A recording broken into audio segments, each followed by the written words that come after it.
I see a lot of people struggling with how to manage their money. They aren't keeping track of how much money is coming in and how much is going out. Most kids don't know how to handle money. I'm a big spender, not much of a saver, and I think if I had seen something modeled differently earlier, then I probably would have a different relationship with money.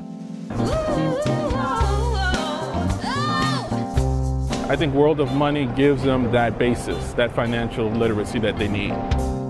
World of Money is a youth financial education training institute.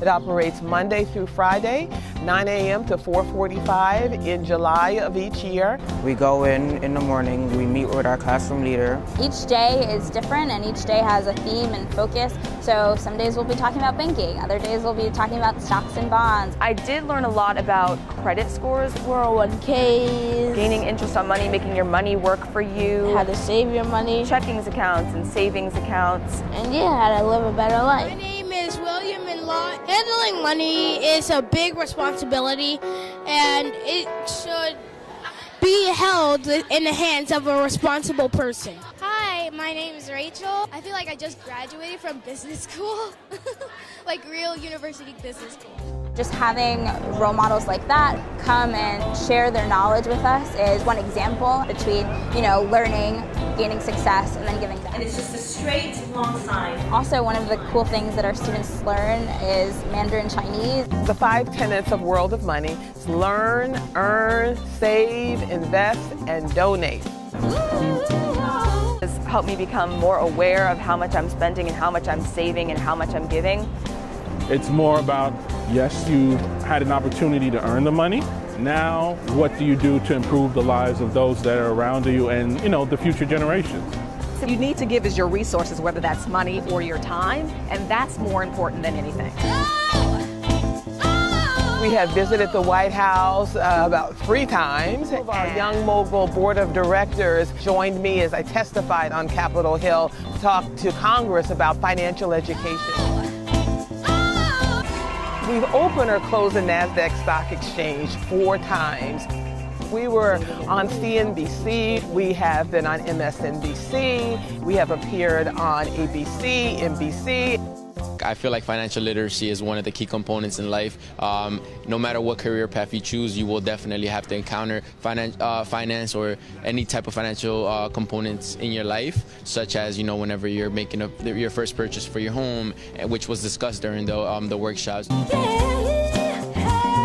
Moguls and young moguls, I dare you to become financially successful.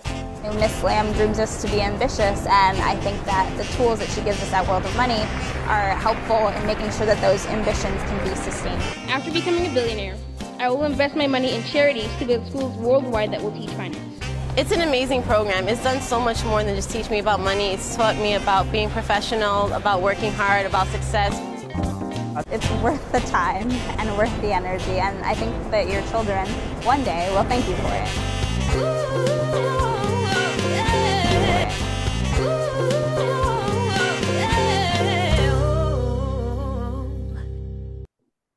Good afternoon, everyone, and happy Father's Day weekend. My name is Sabrina Lamb, and I am the founder and the CEO of the World of Money, and I am really excited today. Today, our focus is, it's Welcome World of Money's The Future of Your Money Town Hall Series, and I'm really excited today to listen and learn from today's discussion. A gathering of men talk money. Hashtag Men Talk Money at World of Money. Our special dads are joining us from around the country to engage in transparent, keeping it real conversation, inspirational, personal, dropping some information for you regarding money and related issues. During this interactive forum, we want you to post in the chat below of your screen where you're joining us from, and then later post your questions and your comments. Now today, because this is Father's Day weekend, I think it should be Father's Day year, okay? I pay tribute to my father, Willie J. Lamb, who was a highly decorated military officer, and I miss him every single day. What I learned from my father is, I remember when we were living in Germany, and we would drive from Nuremberg to Würzburg, and I'm a fourth grader, and I'm sitting in the back of the car, and he would hand me the map, and he would say, Sabrina, tell me which direction we should go. Doing that on all of our trips, my father taught me that there was no place that I have the absolute right to be, and there's no place that I can't go, and there's nothing that I can't achieve. So thank you, Daddy. I call him my daddy, for teaching me how to walk like I own this earth. So thank you for all of our dads, our fathers, for providing and protecting all of us. So we have a lot of special dads today. I'm looking forward to introducing them to you. So here we go. So our first special dad is Mr. Barry Simmons. He is a managing director, East Division director for Chase Wealth Management at JP Morgan Chase. Joining us all the way from Los Angeles, California. Welcome, special dad, Barry. Hello, everyone. Great to be here. Thank you, Sabrina. Thank you. Our next special dad is Mr. Robert Johnson. Robert is the Chief Inclusion Officer and General Counsel for the YWCA Metropolitan Chicago. Joining us from Chicago, welcome, Robert.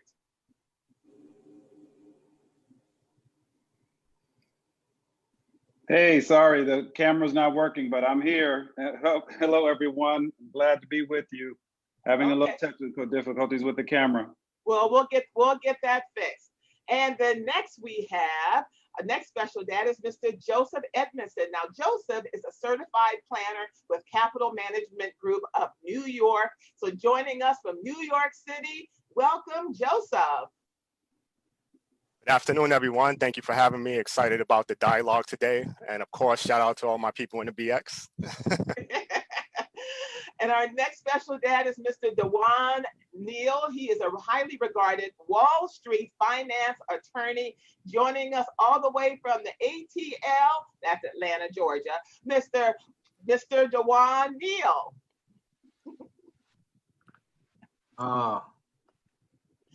Good afternoon, everyone. Sabrina, thank you for that warm introduction. Very excited to be here.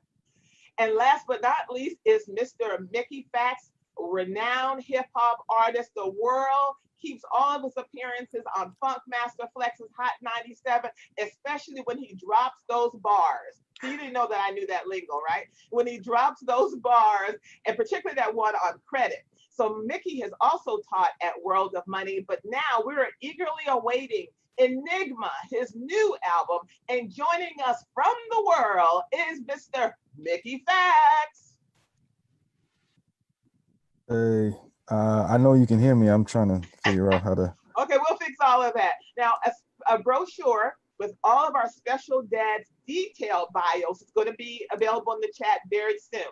Now, the host for this discussion is Mr. Darren Simon. Darren is a business development manager at the Energy Infrastructure Solutions. He also serves on the board of the World of Money's parent executive board. Welcome, Mr. Darren Simon. Darren, take it away. Hey, Sabrina, thank you very much, and welcome to our virtual town hall, Men Talking Money. To our distinguished guests, thank you very much for your participation today.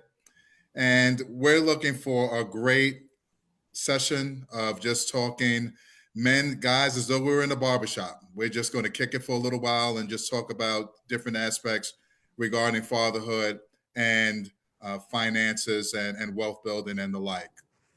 Before we jump in, I just wanted to take a few seconds here just to say thank you to my father, Henry Simon, who has shown me what it means to be a man, a loving father and husband, and just by his day-to-day works, just being able to watch him as a role model has helped me so much in my life and continues to do so. Dad, you were my best man at my wedding, and you'll always be my best man. Love you dearly. And with that, gentlemen, are you ready? Absolutely. Let's do it. I think I'm ready. Darren, you said something about us keeping it, fairly casual, like we're in the barber shop. Unfortunately, I can't remember the last time I was in a barber shop. You are so right with that. And where I am, my barbershops actually open in New Jersey on Monday. So okay. You know where I'll be. Well, this is a good warm up for you. We're getting you ready for Monday. Absolutely, absolutely. Before we jump into the financial aspects that we're going to spend some time on, I was hoping that we could step back and just take a look at some basics. And I'm interested from the panel, what is your definition of fatherhood? Hey, well, look, I'll get us started, Darren. Really excited to be here. So again, I am a father of two 10-year-old boys. They just actually had their birthday on Thursday, Cannon and Cole, and a shout out to my baby girl, my princess Sage, who's 5 years old. And to me, being a father and the definition of fatherhood is all about being a provider, being a teacher, an educator, but most importantly, preparing our children to enter the world and have as much success by giving them exposure and experiences so they're able to deal with all the ups and downs and the adversity that comes with the world and comes with being an adult. So I take that responsibility very seriously. I think we learn every single day as dads and as fathers because there's no script, there's no playbook for it. But what we can do is just the best that we can to ensure that they've got good values, character, morals. In our household, we lead with integrity, we lead with inclusion, and we always focus on making sure that our kids are very intellectually curious, ask the questions so we can provide the whys. And I think as teachers, that's what dads really serve as that role model. Excellent. Hey, let's keep it going, guys. I mean, I'll piggyback off of it. My situation is a little different. And I think this helps having such a diverse panel. My son is 17 years old, just finished his 11th grade year, transitioning into his senior year of high school. And fatherhood has been an amazing experience for me, but a learning experience, right? So like I'm constantly teaching my son the things I want him to be able to carry into the world, but I'm also learning about myself. I'm learning about him. And I think that there's no feeling than watching your son evolve into a mature, responsible, aware young adult. And there are just so many components to fatherhood, right? Like we want our children to be studious, right?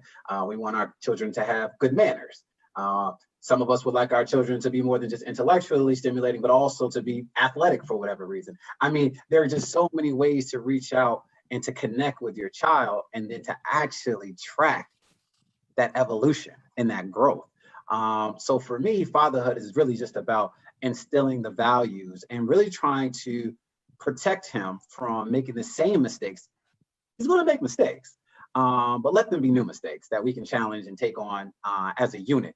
Versus him doing some of the same things that I did when I was his age.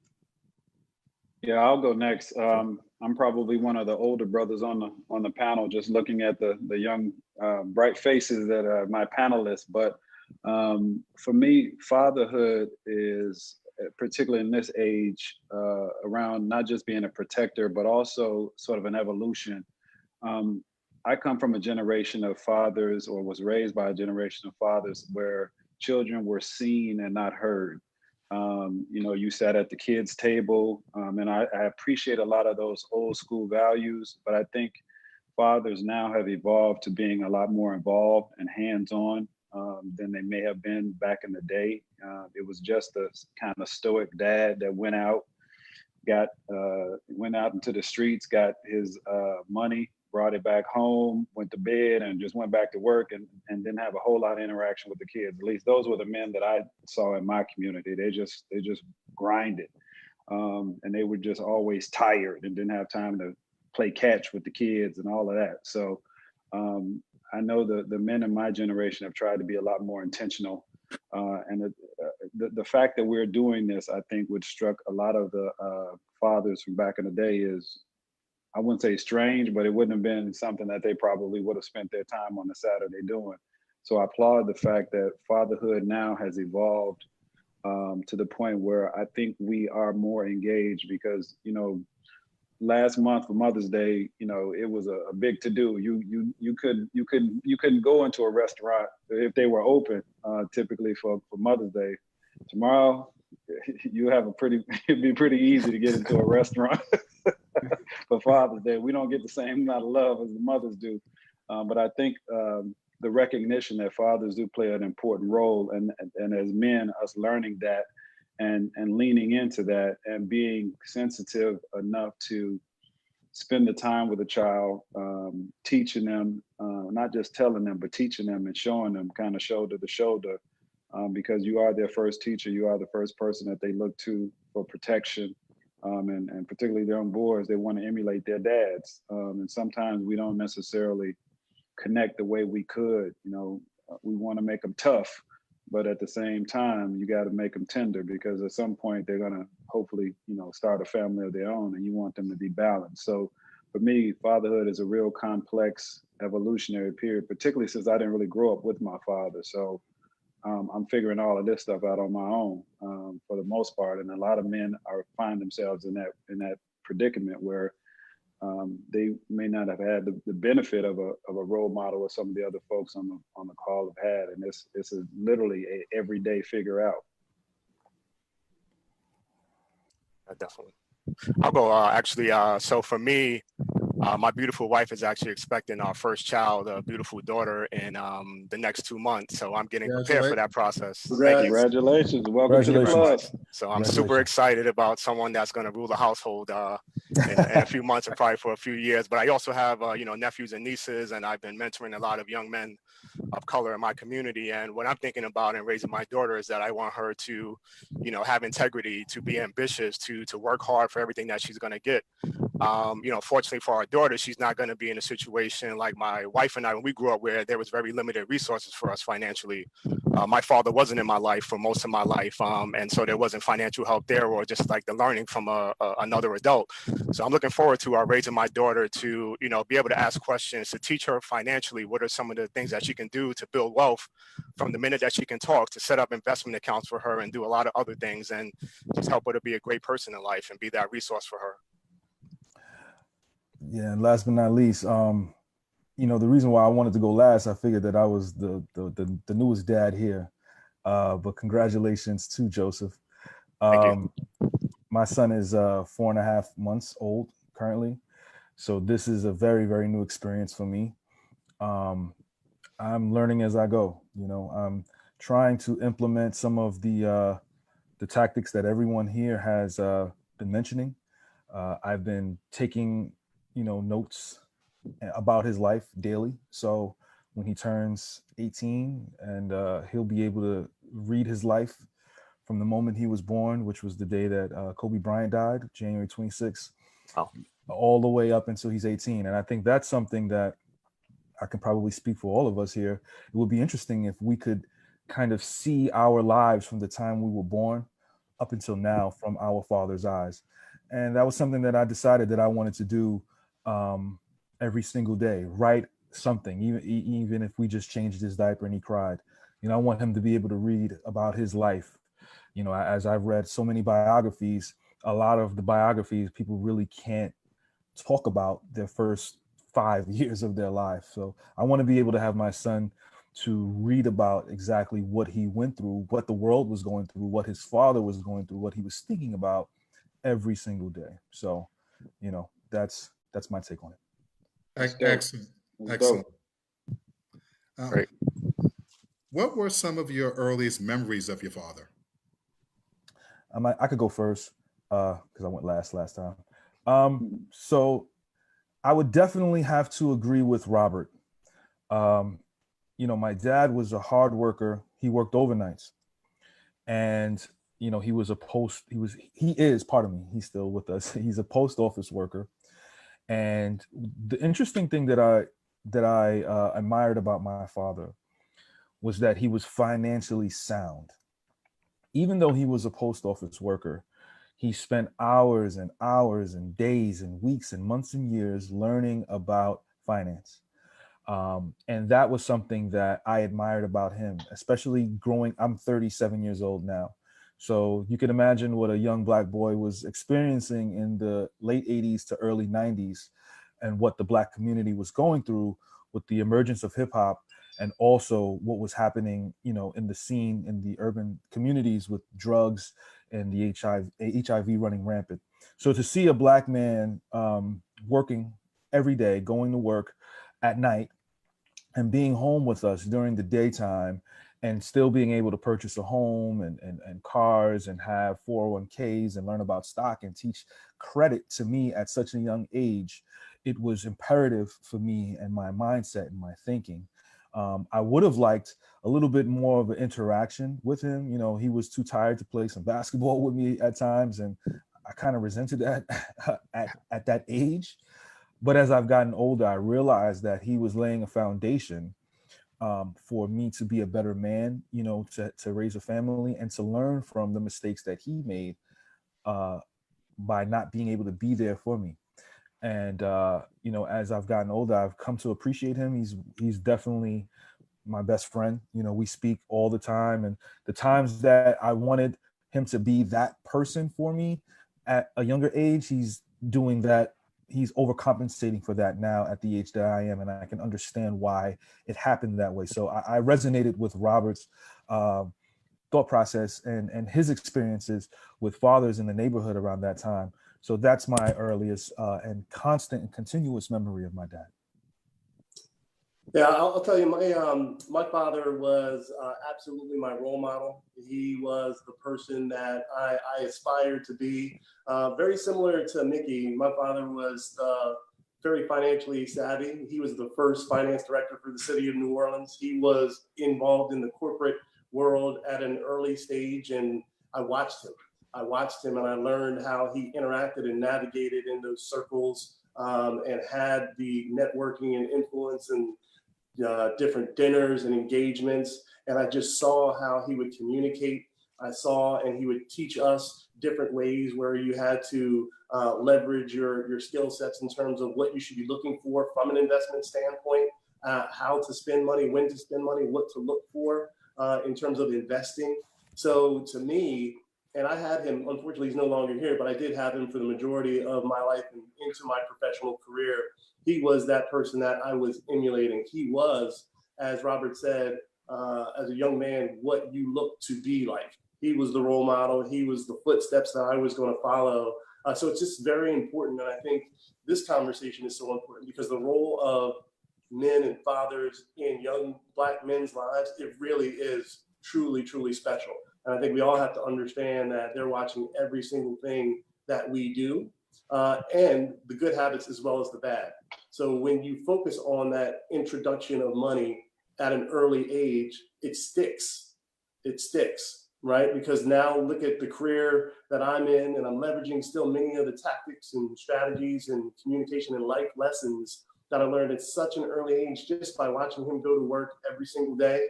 And more importantly, the dinner table conversations that we would have each night. So without a doubt, he's my role model. I credit a lot of my success to him. Yeah, I can go next. I'm sure many of you, since this is a money and a wealth conversation, are familiar with the book by Robert Kiyosaki called Rich Dad, Poor Dad. And I literally just thought of this, and I never thought of this in 50 years, but I had a similar Rich Dad, Poor Dad experience, and it literally just occurred to me. So my earliest memories of my father literally lived around the corner from me. As I said, I wasn't raised by my father. I was actually raised by my grandfather. So if I think about Rich Dad, Poor Dad, my actual dad was my poor dad, and my grandfather was my rich dad. And just like in Rich Dad, Poor Dad, there were lessons that I learned from both. And my actual dad, I was born out of wedlock, and my father was an alcoholic. And like I said, he lived right around the corner from me, and he made a lot of choices that obviously led him down a path that did not include any aspect of financial success. So the impact on me, as you said, most of us want to be like their father. The majority of my life was spent trying to be not like my father. So it was just, I saw the things that he did, and it motivated me to have this ridiculous drive to do just the opposite. Like I didn't touch a drink until I was in law school. It was like part of an initiation there. I was like 23 or something before I had my first drink, and never did a drug or anything because I just saw that the path that it took him down. Conversely, my grandfather, who was my rich dad, he was a steel worker, probably with an 8th grade education, but was one of the most brilliant men that I ever met in my life. And I do a lot of public speaking, and I always quote him when I first start my talks. The 2 things that he always said, that if a man could beat you, first of all, he said, common sense ain't common, everybody ain't got it. And if a man could beat you thinking, he could beat you living. And I saw that for him, he would get up literally, I don't know, at some ungodly hour, 4 o'clock in the morning, whatever it was. He wore a suit every day. And he, like I said, he worked in a steel mill. So he would wear a suit to the steel mill, somehow change clothes, get into whatever you wear in a steel mill, do 8 hours in grimy, dirty, whatever you do in a steel mill, shower, put the suit back on, come back home to work. He would hit the door. My grandmother and mother, who also lived with me, they would, food would start magically appearing. He would sit down in front of the TV. I would be there in front of the TV watching something. He would, without saying a word, as soon as he came in, I knew it was time for me to leave. He was going to turn on the Cubs or whatever it is he wanted to watch. And that was his thing. But I also watched him, similar to what was just said. He was a man in the community that everybody came to when they needed money, when they needed advice. Again, they came into our den. I saw everybody in the community at one point come in there and ask for his counsel. And him and my grandmother would listen to whatever it is that their issue was. I had to leave. He never made a decision right then and there. He said, okay, I'm gonna pray on it and I'll get back to you. And that was it. There was no more conversation. That was it. Once he said that, you were dismissed. You're gonna pray on it and he'll get back to you, whatever.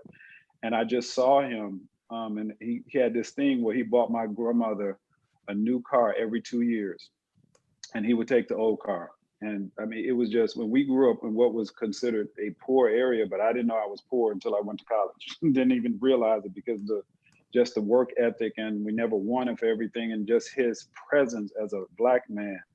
And so that's who I emulated, my rich dad. So when I went to college, literally, first generation everything, but I wore suits to college. I carried a little briefcase as a freshman, didn't have anything in it but my lunch and then maybe a newspaper, but that's what I saw as a man, and that has driven me my entire life. It was my rich dad, which was my grandfather. That's excellent, and I really appreciate you sharing. And at this time, just to transition a little bit here, we're going to watch a video from activist MC Mysone, which is a happy Father's Day tribute to his son.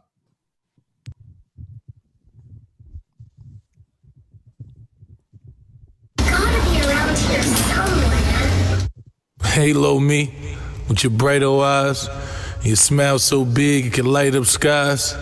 I thank God every day for your birth, and I pray that he navigates your way through this earth. Your first steps, I can't wait for them. Any man who'll take care of his kids, I pray for him. Cause to me, that is a sin. Men teach, protect, and provide for their kin. Yeah, I said men. Boys shun responsibility, abandon ship, and run without no dignity. The joy that you've given me can't be explained. Sometimes I think of you and tears can't be contained. You came into this insane world perfect and pure, in a world so full of pain. So as you search and explore, you'll mature into a boy. As you formulate thoughts, the thoughts will turn to action. As you walk and you talk, people will disappoint. Truths will become lies. The more knowledge you gain, you'll see through the disguise. And I'll be here to guide, to wipe the tears from your eyes and the fear from your heart until I meet my demise. Them eyes will see reality. The friends will turn to enemies. Enemies will turn to friends, and love will turn to jealousy. But the memory of these things will make you stronger. All the shortcomings and disappointments will make you hunger the success, but never let that success kill your humanity. All morals, never put money before your family. I know you ain't understanding me, but you will one day. You'll separate the fake from the real one day. One day you'll understand the sacrifices I made so you can live in peace and not have to pay the prices I paid. I pray every day that your life's filled with joy, cause I'm so thankful I gave life to you, boy. Lord, let my little seed grow to a tree and be a way better man than me.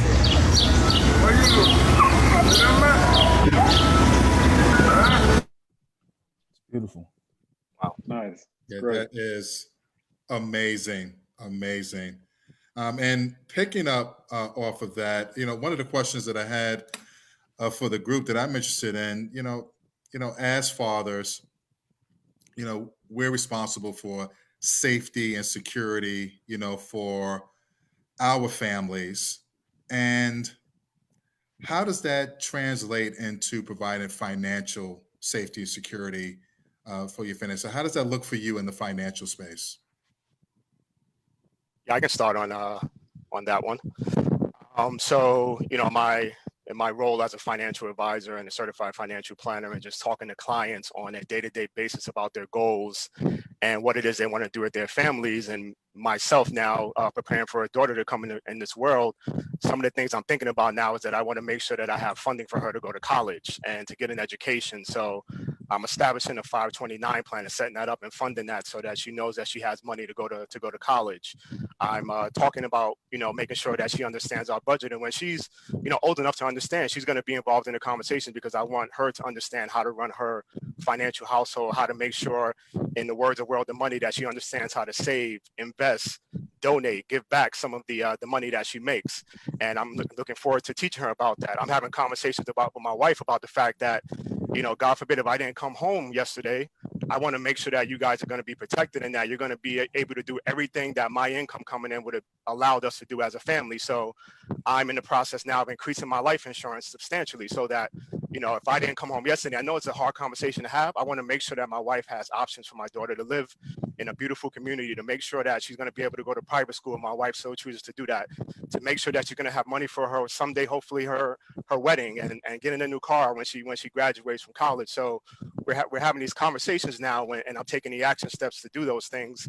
And then also talk to my wife to tell her that, for my daughter, I don't want money that's going to be for her in a long term to be sitting in a savings account earning minimal interest. I want that money to be invested and to grow and to grow for her so that she can have access to something in the future. And I'm also in the process of talking to an estate attorney now, because now there's a conversation around getting wills and trust in place so that, if something did happen to myself and my wife, we're not putting our daughter in a situation where she just gets a big lump sum, or also my nephews and my mother and everybody else that I financially support, that they're just getting money outright and they're just blowing it. This is about building generational wealth. So in having a will and having trust, there's going to be language in there that says that you can only get access to certain funds if certain accomplishments happen. And so these are the steps that I'm taking personally in order to prepare my family for, making sure that they're going to be financially sound, both now and if, I didn't come home today. Yeah, let me build on. Go ahead. Oh, no, I just want to piggyback off of what Joseph said. I think the goal is just to be proactive, right? And I think a lot of what Joseph just shared is getting ahead of things, right? And actually planning, right? And preparing for the future. And I think that, children, young men, young women, they see everything that we do as parents, like everything. They hear every discussion. And to the extent that we want our children to model themselves after us, then we have to set a proper example with respect to all things that they come in contact with, i.e. financial responsibility, right? And understanding, my biggest thing for me growing up, I was extremely materialistic, right? Like if I could get a new pair of sneakers, I was happy, right? If we can go get those sneakers, I remember one time I was on punishment.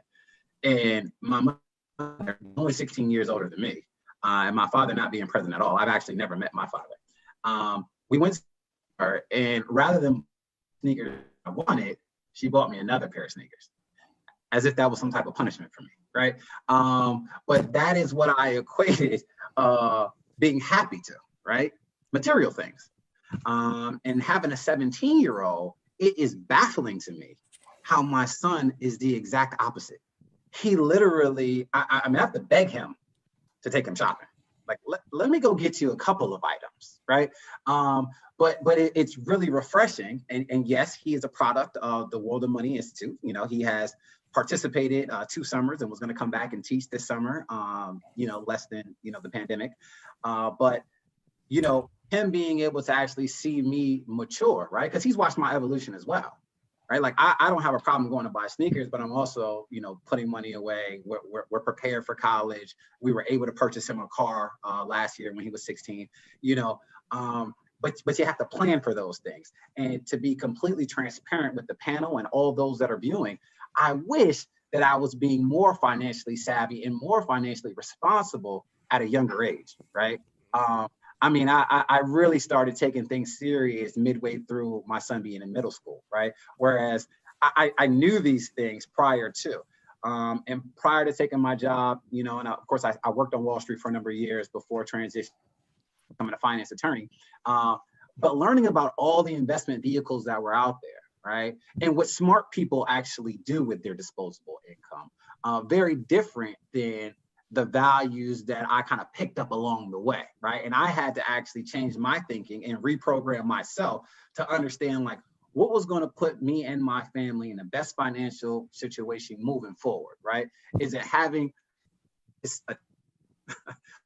or the newest, you know, Ferragamo shoe?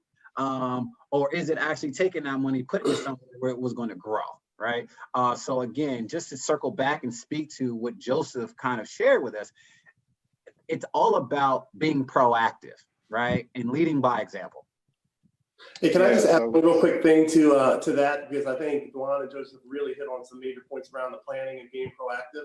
I also think that we in our community have to think about that intergenerational wealth transfer for the long run, where it's not just building wealth for you to be able to put your children through college and for you to retire, but how do you now set it up where your children's children, you've got their education, their homes, and their prosperity set so they can build the wealth and then pass that on to others. And Joseph mentioned a lot of different tactics to be able to do that. You got trust, you got the 529s, but the mindset of me being done with my financial responsibility as long as my kids can go to school and then I can retire, we've got to, I think, change that. We got to make sure that we're pushing forward because that all stops, you know, and I think our community, we would invest a lot. You'd own your house, then to give it to the kids would sell the house, the money's gone right there in that generation. How do you protect that money and pass it forward for future generations so you truly build generational wealth? That's what we need to start focusing on in our community. There's so many tactics to be able to do that, but the mindset has to shift as well. Say it. Yeah, and that's the part that I wanted to address. And that's why I love the concept of the world of money, because it really begins with us understanding how money works in the world and understanding our historical relationship with money.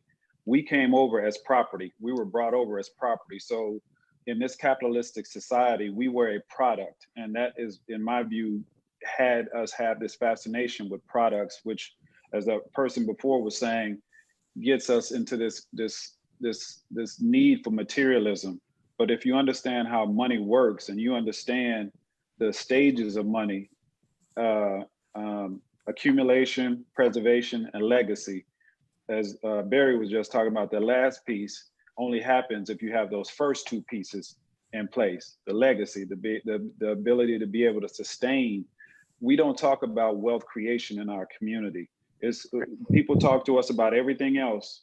They talk about our health, they talk about crime, but they don't talk about wealth accumulation. The reason America is the most prosperous country in the world is because of Black people, because we were used as a tool for them to accumulate wealth. So we have to understand that how money works. For example, my son has been in a investment club since he was 5 years old, called a Good Sense Kids Club. So they invest real money in stocks. They've got a portfolio that is probably up about 200%. So from a very young age, he understands how money works. And that's just one vehicle. But we also got to talk about entrepreneurship, because that's one of the things when you look at it historically as a people, when we were most successful.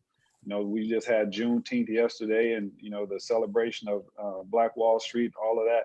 That's when we were most successful as a people, is when we were focused on entrepreneurship. So it's not just about having a job. A job is great, but a job only creates income. It does not create wealth. Very few people get rich working for somebody else.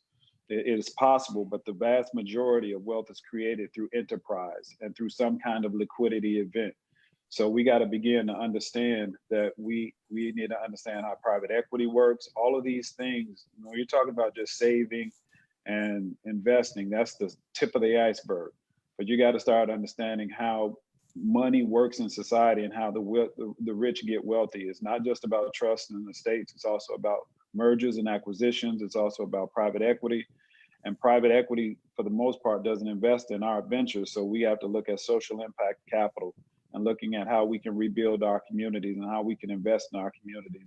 90% of Black businesses are solopreneurs.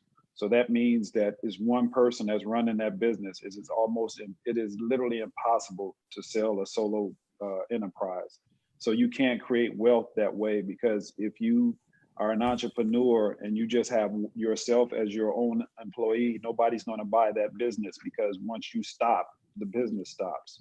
So you can't scale that business. And most entrepreneurs don't have a 401k or investment. Is really a lifestyle business. So we got to look at how we can begin to scale our businesses so that we can employ more people, and then also create wealth and create legacies that can go beyond the generation that we're in.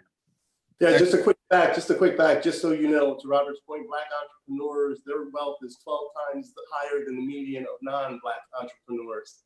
So absolutely right. You got to be able to diversify in terms of that wealth generation and creation. Yes, definitely. Yeah, excellent. And just jumping in for a second.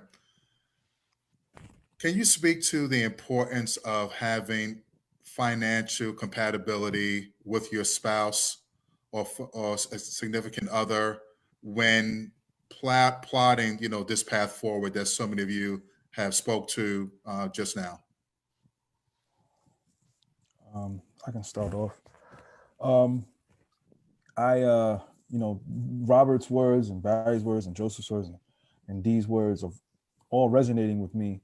I might be the youngest one here. But for me, I started, I'm an MC, and learning from my dad, I'm able to kind of maneuver, monies around. When I met my wife, she was working in Connecticut, and I encouraged her to become an entrepreneur, become someone who can diversify her talents to not just be someone who is working for someone else and making them a little bit more rich. So we've been constantly improving her status in terms of money and wealth, and as well as building up her credit, so she is able to be this equal partner with me in this journey to becoming a financial partnership with two gurus, just creating content and wealth for our child. I think it's imperative for us as Black men to constantly encourage our partners to learn about finance and try to get them to a higher plane of thinking when it comes to finance and trying to build that wealth in that sense. Yeah, the single biggest financial decision that you will ever make is who you marry. There is no other financial decision that will have as much impact on your life as your spouse. So if you don't have somebody who is rowing in the same direction as you are, it makes it exceedingly difficult to be successful financially. And that's one of the things, again, that as a people, we have to recognize is that, and I hate the term financial literacy, because Black folks are very literate when it comes to finances. We have not been financially included. Most of us know how to stretch, budget, make a dollar holla better than anybody that I've ever seen. So we're not financially illiterate. We just not have been financially included into the largesse of this society. So we have not been exposed to all of the tools and resources that others have. So to that end, not only must you have a spouse that is on the same page, you got to include them in whatever that plan is and make them have and allow them to have buy-in and learn from them, because there's numerous studies that show that women are better money managers than men. They get better financial results because we tend to be more aggressive. We tend to go off gut, and we'll do stuff just out of stubbornness, whereas women are a lot more rational when it comes to money than men are. And most women make a lot of the financial decisions in the household because that's just the way the dynamic works. And Black women entrepreneurs are the fastest growing group of entrepreneurs, period. They're the only group there are more Black women entrepreneurs than there are Black men entrepreneurs. So sisters, it pays to listen to sisters because they're killing it. Yeah, definitely. I mean, I can add a little bit to that. This will be 6 years and my wife and I will be married coming up, which is the same month that our daughter is going to be born. So it'll be a great August. And my wife is a high-level director at a major accounting firm here in New York. So she is my equal as it relates to the financial aspects of the household. But she doesn't do financial planning as part of her job. So by default, there are some things that she just doesn't know, even though she's in an accounting, role. So I'm having conversations with her about the fact of, we as two, individuals of color, we're in a financial situation where we want to just start thinking about going forward in the future, not only investing in things like our 401k and investing in, your typical stocks and bonds, but we want to start to thinking about investing in, small Black-owned businesses to get some additional growth and revenue outside of just like our normal jobs. Because as we've seen from this pandemic, you could be a professional, and if something like this happens and your job decides to furlough you or cut your pay, you could have as many degrees as possible, and there could be issues in the household if you don't plan for things like that. So I'm talking to my wife about the fact of, we want to make sure that we're investing and that we're investing in things, hopefully in the future around real estate and just building up our net worth outside of just some of the traditional things that we tend to invest in as people. And I'm also talking to my wife about the fact that, it's okay to be conservative with your money, but sometimes you do have to take a little bit of risk if this is going to be money that you're not going to need to touch for 5, 10, 15 years down the road. So we're definitely both aligned, and I hope to have a lot of success, both between us and our daughter and raising her around all these different things. Yeah, no, I think that's excellent. And you guys touched on so many great points, but I think one of them that really struck a chord with me in that conversation about the intergenerational transfer of wealth. You can do all the smart things in the world to build wealth, have wealth to transfer. But if you don't have the folks who are going to inherit this wealth, if they're not smart about money, if they don't understand how money works, as my father used to say on many occasions, it won't take long for someone who's not financially savvy, understands money, who comes into money, it won't take long for them to part ways. Absolutely. So it kind of lends itself to this other discussion about our youth and making sure that we're giving them this kind of information so that as we're doing all these great things that we're discussing, they're in a position to be able to do something, with that wealth that we've accumulated for them. Any thoughts on that? Darren, can I jump in really quickly? Please. I just want to kind of circle back to the last segment, very, very briefly. I know that we have a number of people that are viewing this, and we have a number of questions going on in chats. But I kind of wanted to get, because I'm not married, right? So I'm not married. And for the gentlemen like Joseph and, Robert, Mikey, like you guys are discussing, how important it is for the right partner, right? At what stage in your relationship did you start having these conversations about finances? Because I think that's very important. I want to roll the dice and say that many of you didn't wait until you were 5 years into your marriage to talk about finances. So I'm gonna say that maybe this took place during the dating and courting stages. But what were some of the red flags or some of the things that you guys used to kind of figure out if in fact you guys were equally yoked with respect to financial planning, financial services, and wealth building? Hey, so I'll get started here. You're absolutely right. You have to have these conversations well before you actually get engaged and long before the marriage to ensure that you are on the same page. You've got the same objectives in terms of, what is the value of money to you? What is the purpose of money to you?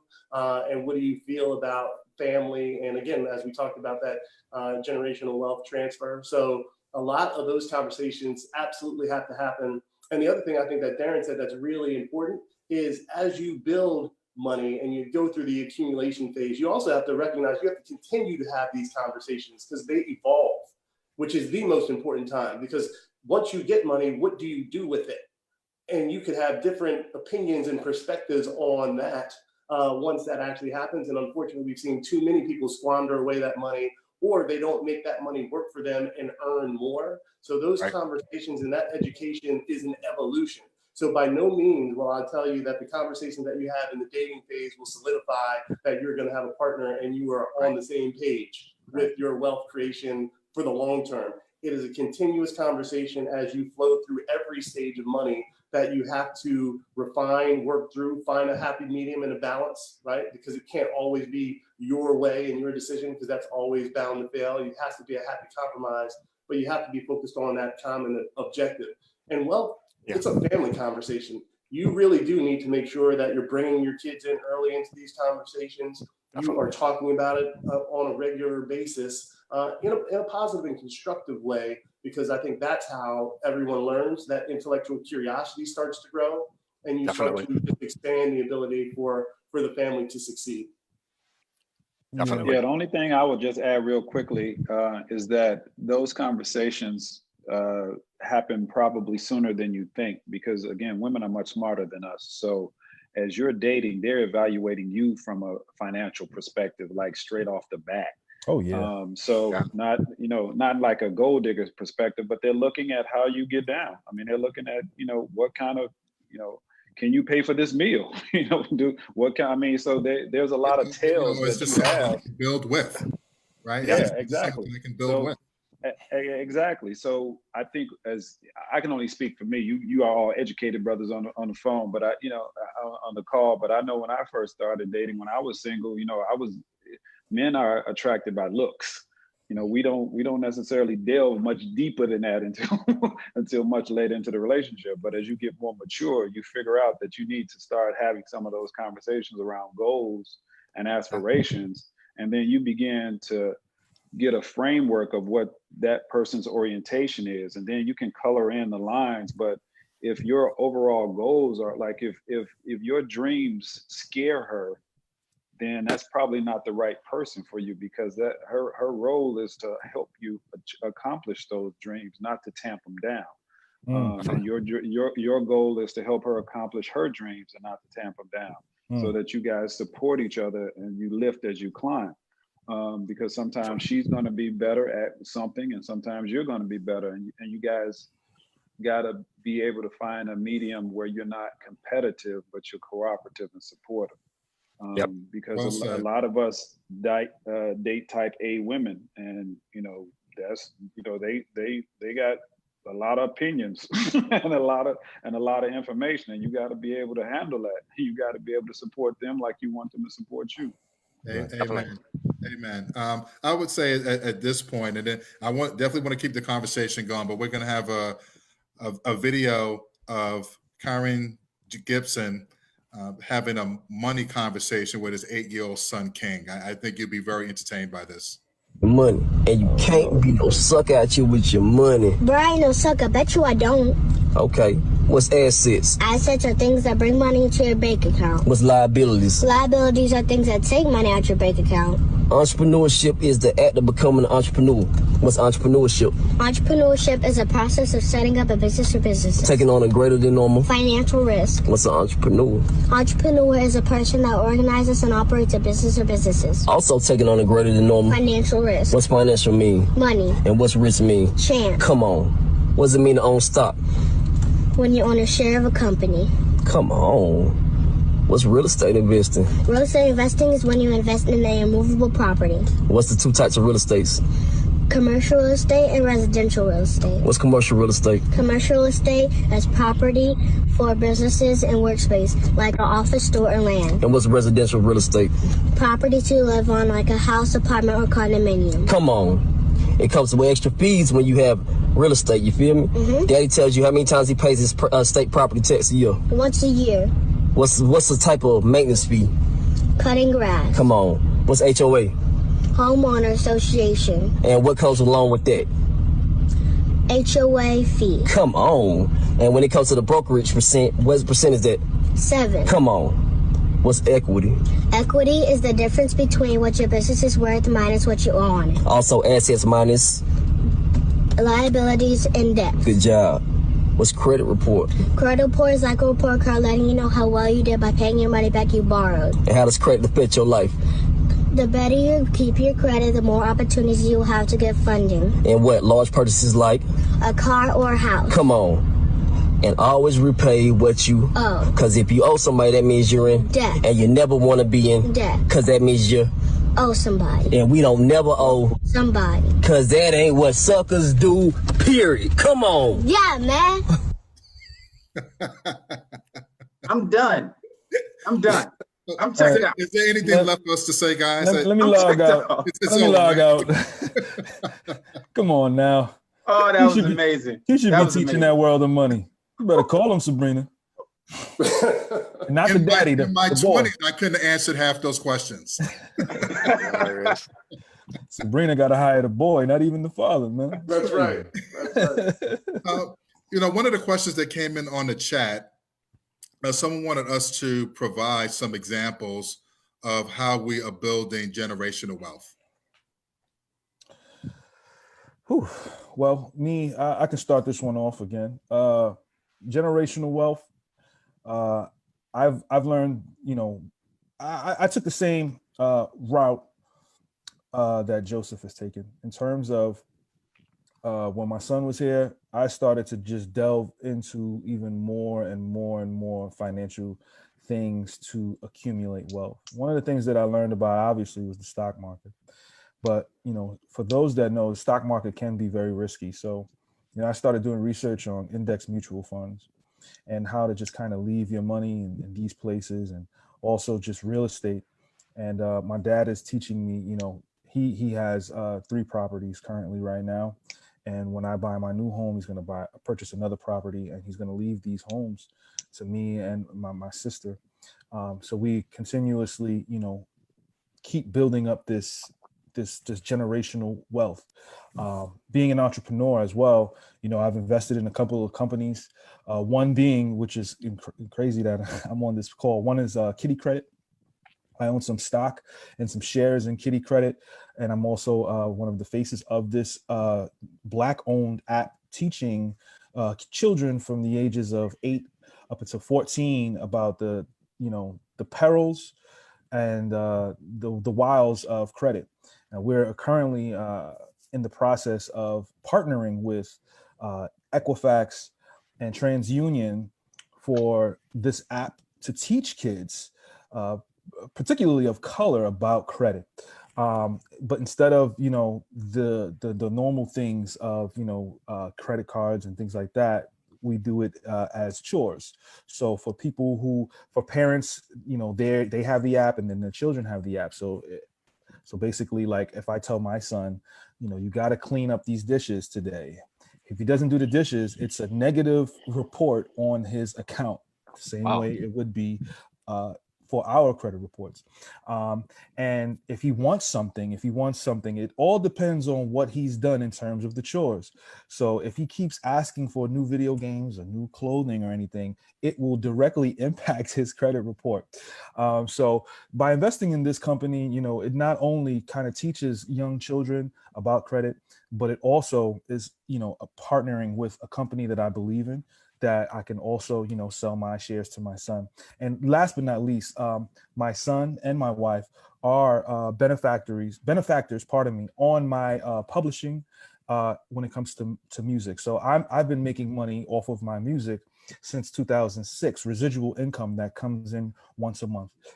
If something was to ever happen to me, my son and my wife would be the benefactors to this money that constantly comes in and basically pays all of the bills every single month. And the more I create, the more content that I create in this new evolving way of life when it comes to streaming and digitized content, the more money will obviously be coming in, and taking that money and reinvesting and trying to do the smart things when it comes to money. So that's my answer to that. Yeah, I would just add to Mickey. I think Mickey's doing all the right things. Number one, diversification is the key, right? So making sure that you've got different streams of income. I love the fact that he's investing in some different private opportunities, and then some of the real estate. I think those are all the traditional ways the market to earn. The only thing that I would add for people to think about is also debt and debt reduction.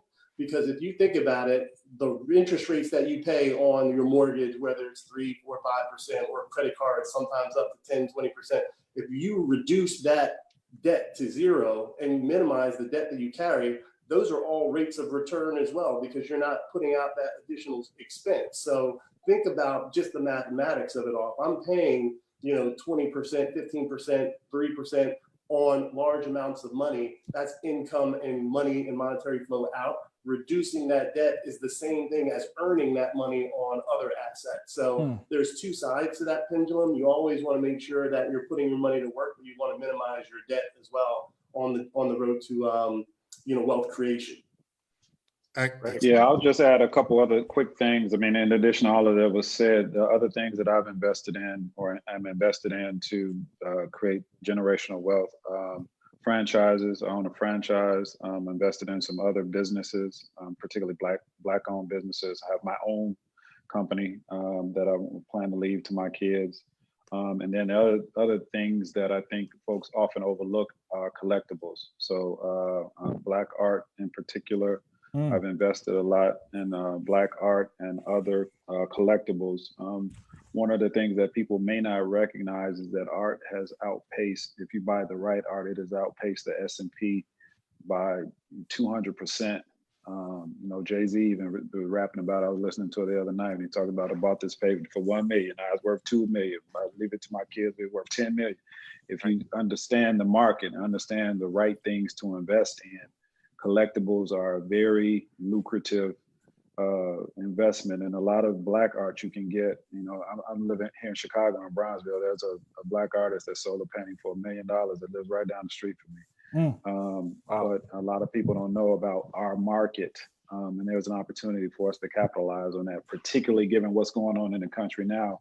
Black art is about to be real hot. So a little stock tip, a little tip for you guys now. Look at Black art and Black businesses investing in right now. Yeah, I'll just add a little bit to that, Darren, really quickly. So everything that everyone mentioned was great. These are all great tools to build wealth.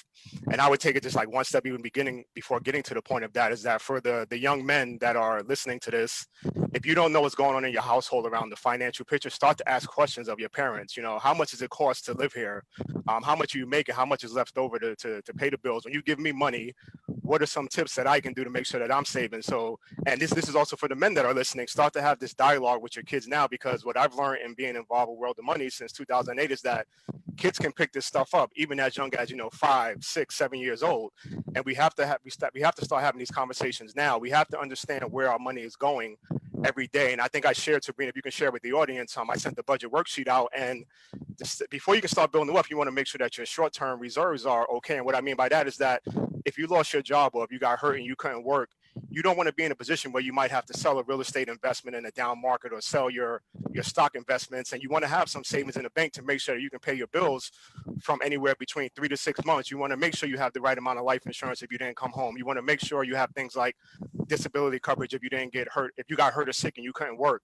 And once you have those foundational things set up, now you can start to talk about building wealth through all these different vehicles, whether it be investing in the market, real estate, private investment, art, and different things. So the foundation and the conversation that we need to start having is key. Fantastic. Another question that I wanted to pose to the group, and I want to start with Dewan on this one and then expand out to the panel. With everything that's going on currently, we've been hearing references to so many conversations about the talk that Black parents need to have with their children about how to navigate and move in this society and to be safe, as they go about their lives. So I'd like to take a different twist on that question. And what does the talk look like with your children from a financial perspective, from a wealth building perspective? What are the key things that you are trying to, or that you intend to try to have in terms of discussions with them about those particular areas? So for me, my son is, and we're having a conversation about college and what his interests are and what he wants to study in college, and he doesn't know, right? He's up in the air, right? Which I explained to him over and over again is not abnormal.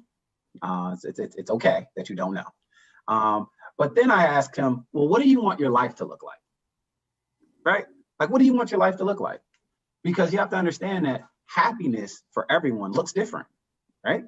You may ultimately want to own a private jet and have a boat, or you could want to be home at 3 o'clock every single day, pick your kids up from school, drop them off at practice, and be at the table by 6:30 every single night with you, your children, and your wife, right?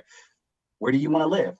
Do you want to live in a very, very metropolitan area? Do you want to live in the suburbs, right? Like, so once you start having these type of conversations, right, then we can start to kind of dial it back. How do we get there? Like, what does that look like? How do we graduate from college with the least amount of debt possible, right? So that you're not forced to get a certain type of job, right? And really trying to get my son, as well as my nephew at this point, to understand that you have to change your thought process. Like, think about what it is that you want. Be a creative, right? We don't have to work for anyone. You don't. Yeah. Like, we've been so conditioned to go to schools, get these, and now not even just go to undergrad. It's like go to professional school as well, right? And then you get these degrees and then else, right? You're not going to be forced to do that. I want you to take the time to figure out like what you're passionate about, because what you're passionate about will bring you happiness. So with respect to finances, right? And I know I'm off on a bit of a tangent, but I had to give you like the whole picture. My son watches how I teach at World of Money, right? He understands that I'm a finance attorney, and he's always asking questions. He wants to know what I'm doing. He wants to know what the deal is. Like, Dad, he called me, he texted me yesterday at 1 o'clock in the afternoon. And he was like, are you on a call? And I'm like, well, no, I'm not on a call. What's going on? He said, well, you're usually like on a call this time, or you probably have a deal closing, right? Like, that's his thought process. He doesn't really know what that means, but he sees me, right? And I think that is the silver lining in this pandemic, right? That I'm able to like be in the house, and he's able to see like what my morning look like, what my evenings look like, and what my days look like, and that way that I engage with people on phone conversations, right? So when you start hearing about millions and millions of dollars in these deals, right, it's like, wait a minute, okay, well, let's dial it back. Let's talk about how this company was able to borrow this money from this bank, and why this bank was comfortable enough to lend this company $50 million, right? Or why there's $300 million going to one company in a syndicated deal with a number of different banks. Like, why do these banks find so much comfort in this one company, right? And then you start to say, okay, well, no one's giving you that type of money for nothing. Yeah. Typically, we got to put up some collateral, right? There's got to be assets that are going to secure these loans, right? So like, as we start talking about what I actually do, right? And I can speak to that because I do it every day. It opens his to so many different ways that people can make money. Now, I'll tell you this about myself. Like, I played basketball all through high school, basketball all through college, right? I thought basketball was going to be my ticket, right? I always did well academically, not because, I was just a genius, but because things were really easy. But I always thought basketball was going to be my ticket. I became a lawyer because all I knew was lawyer, doctor, entertainer. That's it. I thought I was funny, but I'm not that funny. I wasn't athletic enough to be a professional athlete. And I hadn't had the schooling or the tutelage to be a doctor. So I'm like, wow, they said I could go to law school if I just take this one exam. So I took and now I have like a nephew who wants to be a lawyer because I'm a lawyer. And then I have to have a conversation with him to say, hey, why do you want to be a lawyer? oh, because lawyers make money. There's a lot of poor lawyers, let's be clear. Tons of poor attorneys. Actually, the vast majority of attorneys don't make good money. They're extremely, it's a high stress job, have high student loan debt, and they make very little income pro rata with respect to what they owe. So if you're going into because you want to make money, that's not the reason to go into law. Let's talk about it, because I am up at 2:30 in the morning because a client has asked me to draft something on behalf. Do you want to be the attorney that's doing the drafting, or you want to be the client that's able to pay me to do the work at 2:30 in the morning, right?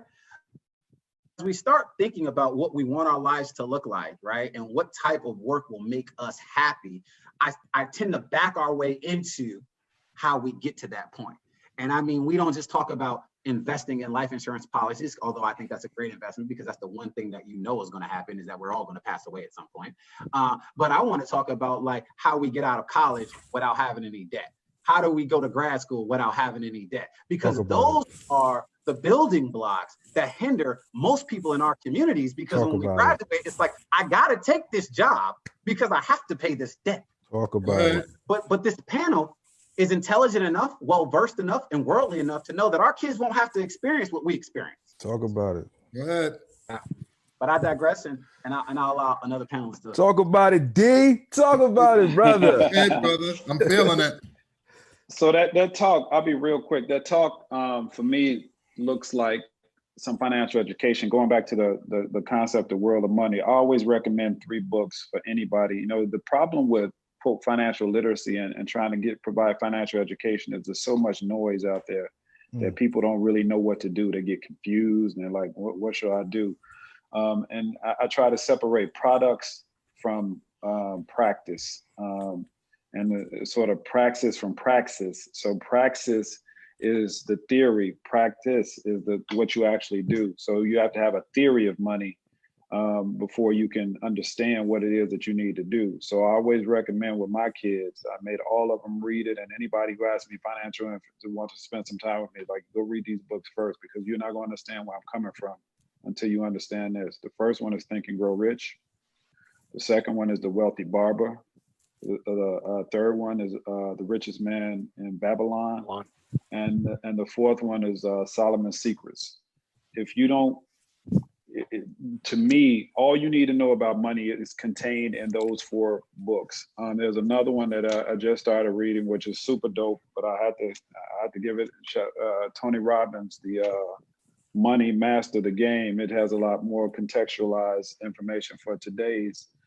But these books are all written in very layman's terms. They don't have a whole lot of the jargon, but they talk about the philosophy of money and give you some principles, so that no matter what flashy product somebody comes out with or what flashy idea, it boils down to what the brother was just saying in the video with his kid.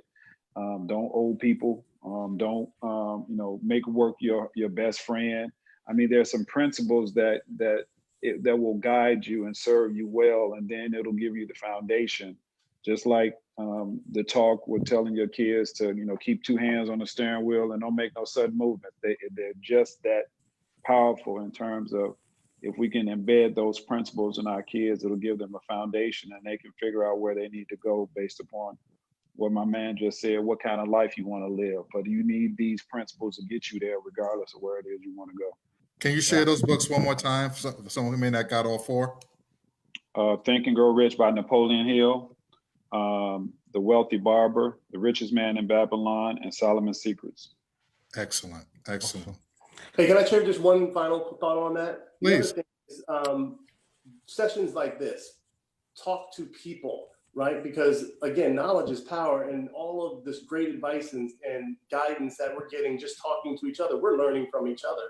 So seek to join groups like World of Money. I know at JP Morgan Chase, every Thursday at a branch, you can learn about financial education and literacy in a Chase chat. You can go online and see that. But join groups where you're talking about money and you're talking about these ideals and you're getting sound guidance and thoughts on where to move forward. Because I think sometimes it's intimidating. People think, hey, I got to do this all by myself, or I'm going to read the book and where do I go from here? But there's so much power in bringing groups together and having the conversation and the dialogue, just like we're doing today. We need to continue to do that in multiple forums, and that can start as early as you want. It's never too early to start talking about this with kids and bringing them together. So I would definitely look at trying to find those groups and forums where you can have the conversation. Go ahead, please. Yeah. I was just going to say real quick. Also, obviously my son is 4.5 months old. Consider the future. And that's just the piggyback off of what Barry, D, and Robert has added to the chat. We have to look at the world that it's going to change eventually. My dad was writing a book about, how to find rare videotapes and how to find the movies that you want to find. And over the course of 20 to 30 years, he had to considerably and constantly edit this book that he never released because technology constantly and consistently changed. So I think, having a conversation with knowing and trying at least to attempt to predict what may be happening in the future, because as Dewan so beautifully and eloquently stated, college is a great thing, but if you're coming out of college in debt, it's a bad thing. And a lot of people sometimes, they're creating these products and these things where they become multimillionaires and some of them even billionaires. So, the answer sometimes can be college, and the answer sometimes can be within yourself. So just believe in yourself and continue to grow. And one final point, shout out to Robert about Black art. I got my man Stevie Wonder over there. I purchased some Black art from my guy 10 years ago, Belchez, and he is currently, one of the fastest selling painters in New York City right now. So, I'm glad to be a part of this, man, just to hear, that there are because being an MC and hip hop, we all know the tropes, the negative tropes that come along with being, a Black hip hop artist. You got to have the gaudy chains, you have to have the expensive cars and the women and the drug usage. But to hear brothers, with like-minded minds that are not in the hip hop community, but are, but still understand the hip hop community and understand finance, it's heartwarming for me. It's a little emotional. So I'm glad that I'm on the right path, and I appreciate all of you brothers. Can I say something really quickly just to some of my mentees that might be listening that are in high school and just thinking about college and if it's even an option? So for me, I grew up in the projects in the Bronx. My mom made minimum wage, and I love my mom so much because my mom had to go back and get her GED. And a lot of parents take the approach of like, if I didn't accomplish something, then I'm not going to force, my child to do that. And my mom was like, you're smart, you're going to college. Like, it's just something that's going to put you in a better position. And if it wasn't for my mother, I don't know where I would be today for, pushing that, on me, because she saw it in me that I could be a success. And for someone that came from the projects in the Bronx, single parent household, low income, I was able to go to college through a program that I was able to get in. And after my first semester, because I did so well with my GPA, I ended up getting a full ride for the rest of my college years, and actually ended up graduating from college without any loans based on academics and not sports, even though I did play basketball. So this is to the young men that might be thinking that, I want to go to college, but it may not be an option. If you academically do well and you're a man of color, there is going to be money out there for you and scholarships that can probably get you through. And if not that, and you're successful, ask for donations for people, make a video, tell people what you want to be in life, and I guarantee you that money will flow in for you. So, don't just stop because you come from a bad neighborhood and you think that, you can't be a success, because I'm the living example of that. Oh, yeah, that's what's up. Yeah, hey, I am too. I'll piggyback on that. I mean, I grew up in Fort Heights, which is one of the poorest suburbs in the nation. So, I think the average median income there is like $4,000 or something. I mean, it's crazy. But so it really, I tell people I could teach anybody how to be successful. Being successful is making the right choices consistently. Being unsuccessful is making the wrong choices consistently. So it's all about the choices that you make. And it's never, and I adopted the approach early in life that it's not over until I win. So I never lose. I've never lost because it's never over until I win. So from that standpoint, you have the opportunity to achieve whatever. I'm first generation everything. So first generation college, first generation law school, first generation, corporate America, first millionaire in my family, first multimillionaire in my family, probably in our entire clan. So I think multimillionaire. I think we family. You got to be like my cousin. but I mean, that message, and I think people need to hear where we come from, because oftentimes I sit on these panels and they look at where you arrived at, but it ain't where you arrived at. Everybody's got a story. And one of the things about, again, going back to what I said in the beginning, a lot of Black men are not vulnerable. I mean, I've made a lot of money. I've lost a lot of money too. All of this smart stuff you heard, it came from some dumb stuff that I've done. Amen. I mean, I've lost hundreds of thousands of dollars. And, it is what it is, but you keep it moving. Right. So nobody on this panel is perfect. I can guarantee you that. Yeah, we've all done some things that we wish we could take back. So, but the thing is, as Black men and as men of color, we got to reach out. If you got a question, or if you got a need, or we got to get past that, hoarding of information, and we got to be more collaborative and more supportive. And if I know something, I'm duty bound to share with you. And like I said, if I see you going left when I think you should go right, I'm gonna tell you. Now, at the end of the day, you do what you want to do, but I'm gonna tell you, bro, that ain't gonna be a good look for you. And we have to do that for each other. We got to check each other. I mean, I could get on the phone in 10 minutes and I can give 15, 20 cash to go do something stupid, or mindless. But trying to get 15, 20 cash to do this, hard. So give yourself credit for all of you that are on the phone, that are watching this or participating in this town hall, because you've made a decision to improve yourself. There's a lot of people out there that are just dialing it in, and they're not putting forth the effort. Like I said, it goes back to choices. You can choose to be successful or choose not to be successful. And the last thing that I'll say, because I grew up poor, I have a big the secret to my success is visioning. What I used to do was I would go to wealthier neighborhoods and go to like the houses of, they have open houses. You can go look in anybody's house and see what, see how the other half live. And that would be my vision of what I wanted my life to be. And when I was in college on Saturdays when my roommate was gone, I would lay on the floor, listen to jazz, eat pizza, and envision what my life would be. Flipping through GQs, I know how I wanted to dress. Michael Jordan talked about visioning as being the reason why he was so successful. He would envision himself taking that last second shot and hitting it and winning the game. And when it came time to do it in the game, he had already been there in his mind, because your mind doesn't know the difference between reality and what you envision. So your body, your actions will begin to mirror what it is that you see. It's all about affirmation. That's why what you tell yourself every morning, I am, is invoking the name of God. I am is Yahweh. So I am rich. The universe doesn't know that you're not rich. It will bring things to you that begin to get you into that positioning. If you say, I am broke, same thing. It will begin to make that a self-fulfilling prophecy. So it all begins with how you see yourself and how you describe yourself and how you brand yourself. Thank you so much. This time has gone by so fast. I mean, I've learned so much. I really appreciate everything that all of you brothers have shared and all the great work that you do. And for everyone who joined us today, thank you so much. At this point, I'm going to turn it back over to Sabrina, and we're going to be wrapping up very soon. Thanks, guys. So proud of you, special dads. Yay!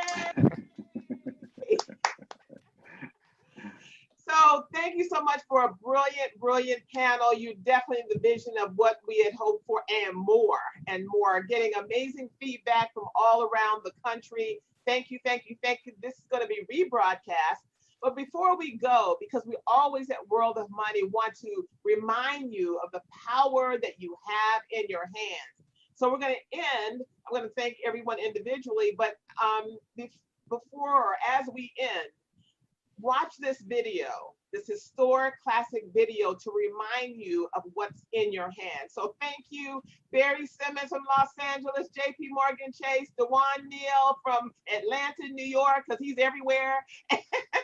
And then Mr. Joseph Edmonds represent the Bronx, Mickey Fax from the world. Yes, baby.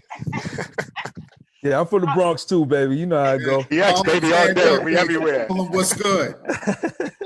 Robert Johnson from the Chai. Thank you so much, Robert Johnson. Definitely, everyone has just been really, really amazing. So before we go, before we sign off, please check out this. And Darren, thank you. Thank you. Thanks a lot, Darren, man. My honor. Appreciate you, Darren. Great job, man. You gentlemen were wonderful. Thank you so much.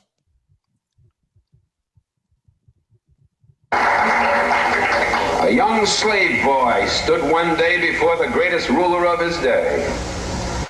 And God said to Moses, "What's in your hand?" And Moses said, "Lord, only I've got a stick, that's all." He said, "Well, let me use what's in your hand."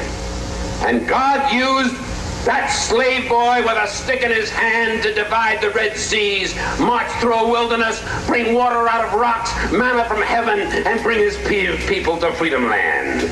What's in your hand?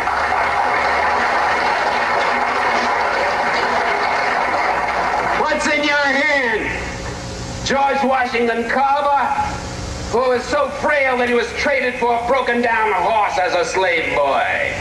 And George Washington Carver, sitting in the science laboratory at Tuskegee, told me, he said, "Dr. Powell," he said, "I just go out in the fields each morning at 5 o'clock, and I let God guide me. And I bring back these little things and work them over my laboratory." And that man did more to revolutionize the agricultural science of peanuts and of cotton and sweet potato than any other human being in the field of agricultural science. What's in your hand? Just let God use you, that's all. What's in your hand? I've got a string in my hand, that's all, and I'm flying a kite. And way up in the heavens, lightning strikes it. And I, Benjamin Franklin, discover for the first time the possibilities of electricity with a string in my hand. What's in your hand? Little hunchback sitting in a Roman jail. I haven't got anything in my hand but an old quill pen, but God says, "Write what I tell you to write." Paul wrote, "I have run my race with patience. I've finished my course. I've kept the faith. Henceforth is laid up in me." What's in your hand, little boy? All I've got is a slingshot, and the enemies of my people are great and big and more numerous than we are. Well, little David, go down to the brook and pick out a few stones and come on back and close your eyes if you want to and pull back that slingshot and let it go. And David killed the biggest enemy, the leader of the giants, against his people, and his people became free, just letting God guide a stone in his hand. And a few years passed, and David is a king. And God says, "What's in your hand?" He said, "I've got a harp in my hand." He said, "Well, David, play on your harp." And he played, "The Lord is my shepherd, I shall not want. Maketh me to lie down in green pastures, leadeth me beside still waters. Yea, though I walk through the valley in the shadow of death, I'll fear no evil." What's in your hand? What's in your hand? Man hanging on a cross. I've got 2 nails in my hand. Father, I stretch my hands to thee. No other help I know. If thou withdraws thyself from me, whither shall I go? And that man with 2 nails in his hand split history in half, BC and AD. And what's in your hand tonight, people of Cambridge? You've got God in your hand, and he'll let you win because he's on your side and one with God, always in the majority. So walk with him and talk with him and work with him and stick together and fight together. And with God's hand in your hand, the victory will be accomplished here sooner than you dreamed, sooner than you hoped, sooner than you prayed for, sooner than you imagined. Good night and God bless you.